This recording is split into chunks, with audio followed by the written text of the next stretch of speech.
আচ্ছা, যে সকল ৭টি দলিল সরকার বাদ করেছে এই নতুন আইন অনুযায়ী, সেগুলোর বিষয়ে আমি বলবো যে ভুয়া রেজিস্টার করা দলিল, যে সকল দলিল সাব রেজিস্ট্রার অফিসের বৈধ সিল এবং সিঙ্গেল ছাড়া হয়ে থাকে, যেমন হচ্ছে দান দলিল, তারপর হচ্ছে বন্ধকি দলিল, তারপর হচ্ছে আপনার হেবা দলিল, বায়না দলিল, এই সকল দলিলগুলো সম্পূর্ণ বাদ হবে, কারণ এগুলো সাব রেজিস্ট্রার অফিসের সিগনেচার এবং বৈধতা কিছু থাকে না, সিগনেচার থাকে না, যে কারণে বাদ হবে। তারপর হচ্ছে আপনার জমি আরেকজন টাকা খাওয়ায়া ভুল খতিয়ান বা জাল খতিয়ান বা দলিল তৈরি করছে, এটাও বাদ হয়ে যাবে।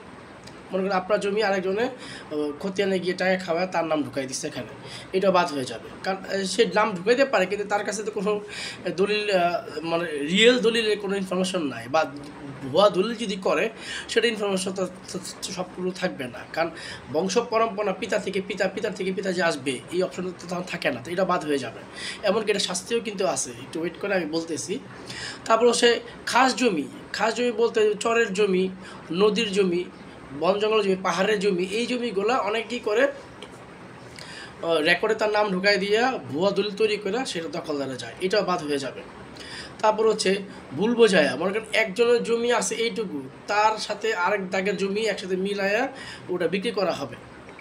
বিক্রি করলে কিন্তু একটা ঝামেলা লেগে থাকে, এখন না হলে পরে কিন্তু উত্তরসূরি এসে ঝামেলা করবে, এইসব দলিল কিন্তু বাদ হয়ে যাবে। এবং যারা এইসব ফালতু কাজগুলো করবে তাদের কিন্তু একটা আইনে আয়তা কিন্তু আসবে।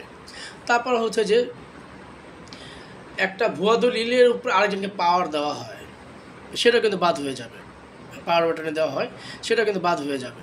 ভুয়া দলিল বা খতিয়ান দেখায়া পাওয়ার দেওয়া হয়, সেটা বাদ হয়ে যাবে। তারপর হচ্ছে উত্তরসূরিদের ওয়ারিশ সূত্রে যাদের জমি পাওয়ার কথা, তাদেরকে জমি না দিয়ে যদি অন্য কারো কাছে কোনো ব্যক্তি বিক্রি করে ফেলে, বা একজনই যদি ভাই বোনের মধ্যে একজন যদি সবার জমি অনেক কাছে বিক্রি করে ফেলে, সেই দলিলও বাদ হয়ে যাবে। তারপর হচ্ছে রেজিস্টার অফিসে যে সকল জমি বাতিল করে থাকে, সেটা কিন্তু কখনো বাতিল বলে গণ্য হবে না, একমাত্র হবে মামলার মাধ্যমে। ম্যাজিস্ট্রেট যে দলিলটা বাতিল করবে সেটাই বাতিল হবে, বাট শুধু রেজিস্টার অফিস বাতিল করবে সেটা কখনো বাতিল গণ্য করা হবে না। আশা করি বুঝতে পারছেন ব্যাপারটা। এখন আমি বলি এটা শাস্তি কীরকম হইতে পারে, আর কেমন সময় হইতে পারে, আর হচ্ছে যে কত টাকা জরিমানা হইতে পারে।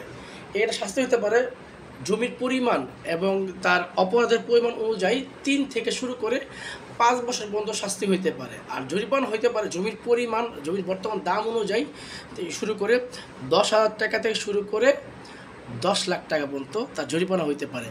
আশা করি ভিডিওটাতে আমি যতটুকু পারছি বোঝানোর চেষ্টা করেছি। আরও বিস্তারিত জানলে আপনারা একজন উকিলের সাথে যোগাযোগ করুন, সে আপনাকে বিস্তারিত বিষয়টা আরও ক্লিয়ার করে বুঝিয়ে দিতে পারবে।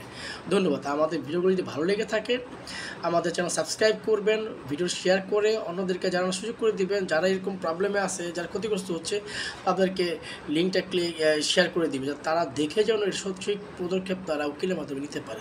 ধন্যবাদ সবাইকে।